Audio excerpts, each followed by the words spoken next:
Mga kabayan, no? Bagong-bago.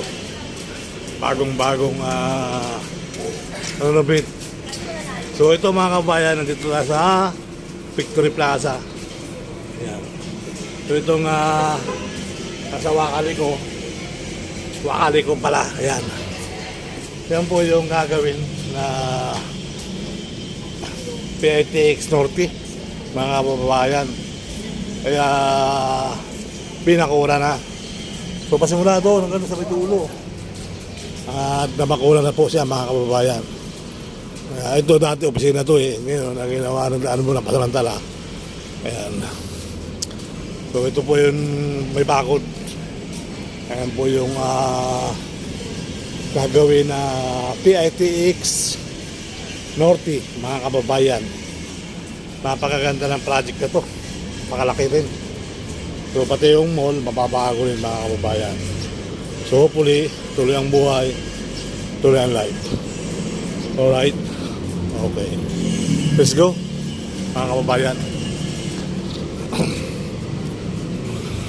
Ang ganda nga ng plano nito eh. Mayroon ng buo agad na makikita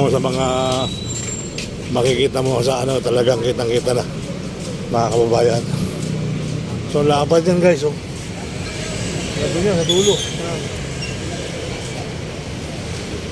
May bakod siya.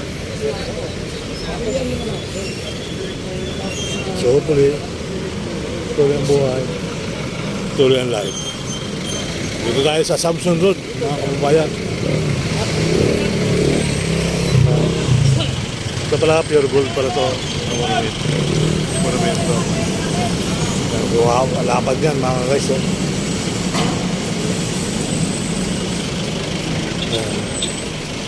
Pinakbak na yung building dito. Ito kasada ito dati. Ito yung kasada ng mga jeep, mga kabarangay.